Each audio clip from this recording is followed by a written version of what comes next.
En 1982, à Palerme, capitale de la Sicile, le juge italien Giovanni Falcone enquête sur les activités de la Cosa Nostra, la mafia sicilienne. Mais très vite, il se heurte au terrible mur de l'Omerta, la loi du silence imposée par la mafia. L'Omerta interdit de révéler ou de discuter les activités criminelles, sous peine de graves représailles. Il n'est pas seulement une règle, mais une question de survie, car la rompre est considérée comme une trahison impardonnable. Loyauté et silence, deux piliers de la culture mafieuse. L'Omerta, pourtant, ce n'est pas qu'une affaire de gangsters et de parrains. C'est une dynamique qui nous concerne tous, peut-être même plus que vous ne le pensez. Dans cet épisode, nous allons explorer les forces invisibles qui nous lient, qui nous font taire ou qui nous font parler. Nous allons découvrir comment la dynamique de groupe peut influer sur nos choix moraux et nos comportements face à la malhonnêteté.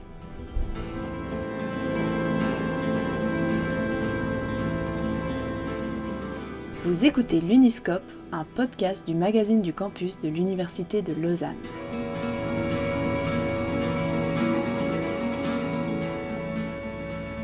Fabrizio Butera, professeur en psychologie sociale à l'UNIL, travaille sur les processus d'influence sociale.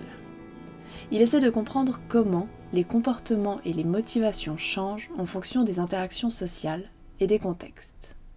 L'omerta est un comportement qui consiste à ne pas rapporter un comportement déviant alors qu'on pourrait le faire, qu'on pourrait protéger des victimes, mais on ne le fait pas parce qu'il y a une pression du groupe qui est importante.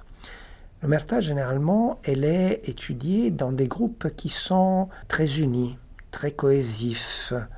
Donc, les deux ingrédients de l'omerta sont de ne pas rapporter un méfait et de ne pas le rapporter parce qu'on est dans un groupe, dans une organisation, dans un environnement très très cohésif.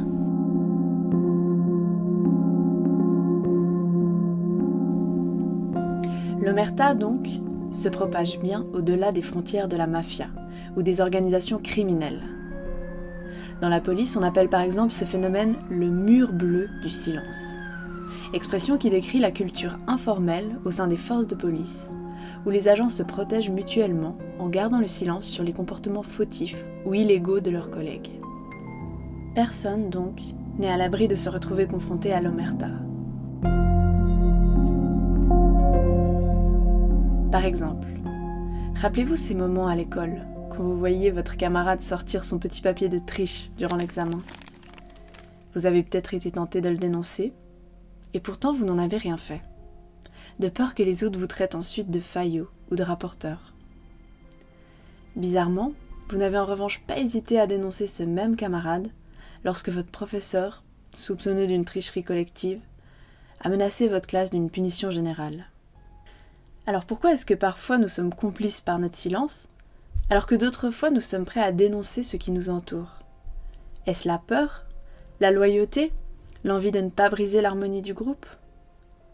Quel rôle joue la force du groupe dans la malhonnêteté et la dénonciation ?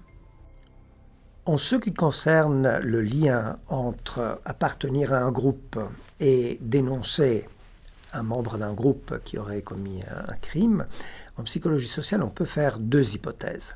La première hypothèse, c'est que si c'est un membre de notre groupe, comparativement à un membre d'un autre groupe, on va le dénoncer plus probablement parce qu'on veut protéger le groupe.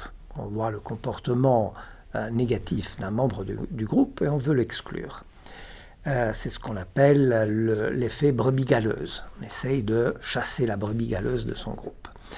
Mais il y a aussi des travaux qui montrent que par loyauté au groupe et aux membres de son groupe, eh bien on va protéger les brebis galeuses, on va les couvrir et on ne va pas rapporter le comportement déviant d'un membre de notre propre groupe. Et alors on a fait l'hypothèse que En réalité, quand on est face à des gens qui sont comme nous, des gens qui nous ressemblent, des gens qui appartiennent à notre groupe, eh bien, il est plus probable qu'on triche nous-mêmes, parce qu'on voulait étudier la tricherie, et qu'on ne rapporte pas la tricherie d'autrui.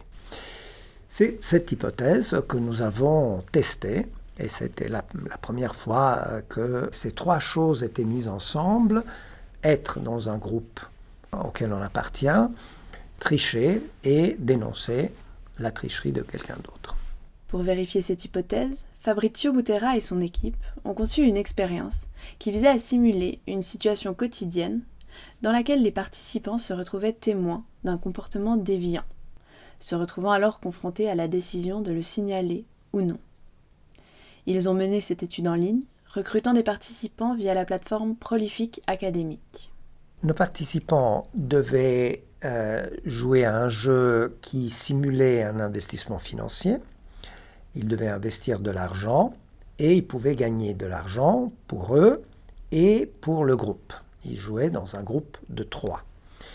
Bien sûr, les 2 autres participants n'existaient pas. Ils étaient simulés par l'ordinateur, mais ils ne le savaient pas. Une fois qu'ils avaient joué et gagné de l'argent, la procédure voulait qu'ils gagnent toujours, il y avait un message d'alerte qui disait que le système s'était planté et qu'on avait perdu toutes les données. Et donc, il fallait les rentrer manuellement. Notamment, il fallait rentrer les gains manuellement. Et donc, à ce moment-là, les participants avaient la possibilité de tricher ou pas, en rentrant des gains plus importants que les gains réels. Après, on donnait la possibilité aux participants de chatter et il y avait un des participants fictifs qui déclarait avoir triché. Il disait « Ah, ils ont perdu les données, donc en rentrant manuellement les gains, j'ai rentré plus que ce que j'avais gagné. » Et c'est à ce moment-là qu'on donnait 3 fois la possibilité aux participants de dénoncer le tricheur. Une première fois, il y avait un chat pour l'expérimentatrice. On leur demandait s'il avait quelque chose à dire à l'expérimentatrice. Donc, ils pouvaient ou pas dénoncer. Ensuite, on leur demandait si toutes les informations qui avaient été rentrées étaient correctes. Donc là, si on disait oui, on était en train de couvrir le camarade qui avait triché. Et puis à la fin de l'expérimentation, on leur demandait s'ils avaient quelque chose à rajouter une fois que l'expérimentation était terminée. Mais on peut se demander, est-ce que se retrouver dans un groupe avec 2 inconnus qu'en plus on ne voit pas est réellement suffisant pour créer un sentiment d'appartenance à un groupe ? Alors, la nationalité avait été choisie comme critère de manipulation de l'appartenance à un groupe commun ou pas commun par facilité. Parce que comme c'était une plateforme en ligne, c'était la façon la plus rapide et la plus plausible de créer une histoire qui fasse sentir une certaine proximité avec des gens qu'on ne connaît pas. Généralement, les gens qu'on fréquente, on les fréquente pendant un certain temps. Si c'est des gens de notre famille, si c'est des gens de notre équipe, on les connaît bien. C'est ça qui fait l'appartenance. Mais il y a l'appartenance nationale qui est assez puissante parce qu'on se sent similaire à des gens qu'on n'a jamais rencontrés. Et donc, c'est pour ça qu'on a utilisé cette appartenance. Bien entendu, la plupart du temps, la tricherie a lieu avec des gens qu'on connaît bien. À l'école, c'est les gens de notre clique. Au travail, c'est les gens de notre service, ou d'un groupe d'amis. Dans le sport, c'est des gens de notre équipe. La nationalité, c'est une façon assez puissante de simuler une appartenance avec des gens qu'on ne connaît pas. Et si, sans le savoir, vous vous étiez retrouvé participant de cette expérience, qu'auriez-vous fait ? Auriez-vous couvert le tricheur, privilégiant la solidarité avec un inconnu ? Ou auriez-vous choisi l'exactitude scientifique d'une expérience que vous pensiez être en rapport avec les investissements financiers ? Votre ligne de conduite aurait-elle été différente, avec d'autres enjeux ? Les résultats sont assez concluants et ils montrent que, effectivement, les participantes et les participants ont triché davantage Lorsqu'ils avaient l'information que leur groupe était constitué de partenaires de la même nationalité, que lorsqu'ils étaient avec des partenaires d'une autre nationalité. Les différences sont assez frappantes parce que 3/4 des participants ont triché dans la condition même nationalité, alors qu'un seul participant a triché dans la condition partenaire d'autres nationalités. Donc la différence, elle est assez conséquente. On trouve aussi que les participants couvrent davantage le tricheur de leur groupe que le tricheur d'un autre groupe national. Dans la première occasion de dénoncer le tricheur, eh bien, il y a très peu d'instances parce qu'il faut vraiment écrire à l'expérimentatrice pour dire, vous savez, participant 2 a triché. Mais effectivement, il y a une proportion plus importante de gens qui dénoncent le tricheur lorsque le tricheur est d'une autre nationalité que lorsqu'il est dans la même nationalité qu'eux. Et le nombre de dénonciations augmente un petit peu quand c'est une dénonciation, on va dire, automatique. Il suffit de dire non, ce n'était pas juste ce qu'ils ont rapporté. Mais de nouveau, il y a cette différence. On couvre davantage, on protège davantage le tricheur de notre groupe que le tricheur d'une autre nationalité. C'est un résultat d'autant plus frappant que c'est bien parce que dans un groupe de gens similaires, on triche davantage, qu'ensuite on dénonce moins les tricheurs de notre groupe. C'est vraiment pour ça que nous avons fait le parallèle entre ces résultats et le phénomène de l'omerta, parce que c'est un peu comme s'il y avait un espèce d'engagement.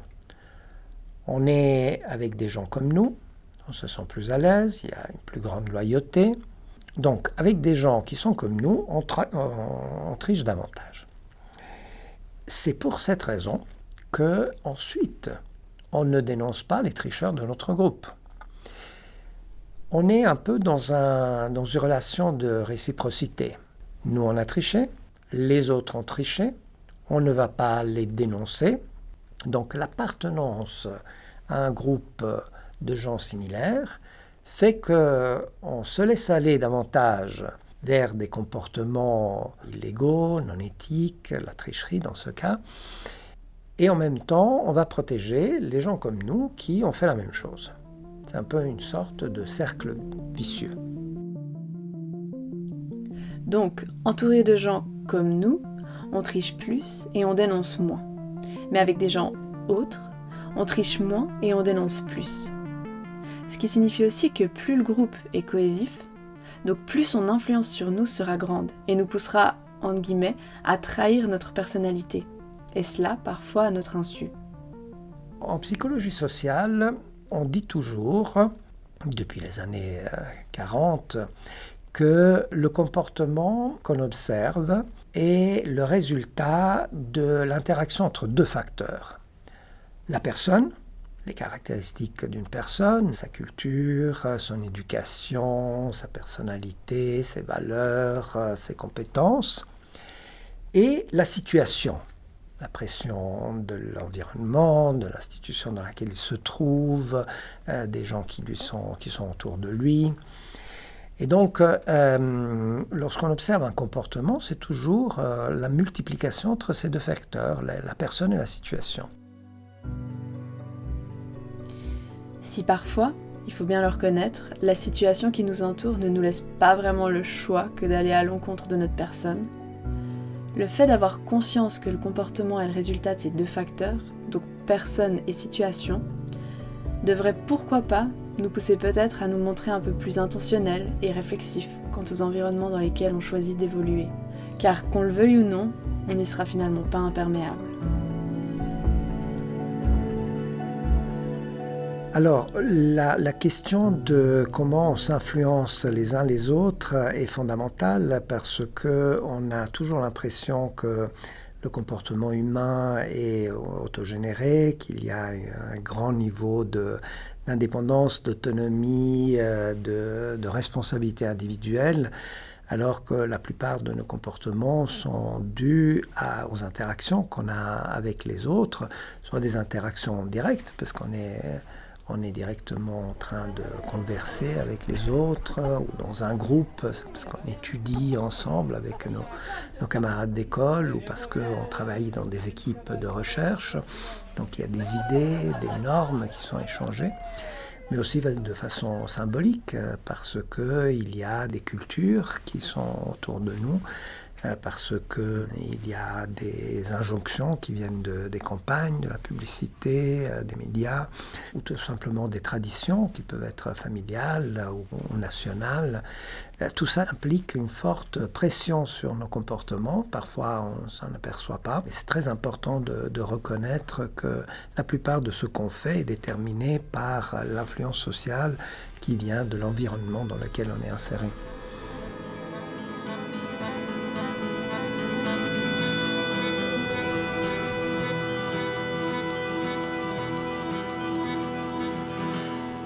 « 1983. Tommaso Buscetta, membre important de la mafia sicilienne, est arrêté au Brésil, puis extradé vers l'Italie. Il rencontre le juge Giovanni Falcone, qui enquête toujours sur les activités de la mafia. En 1984, Buscetta accepte de coopérer avec Falcone et de lui fournir des informations détaillées sur la Cosa Nostra. Il devient alors l'un des premiers grands repentis à collaborer avec la justice. Sa décision de rompre l'omerta a marqué alors un véritable tournant dans la lutte contre la mafia.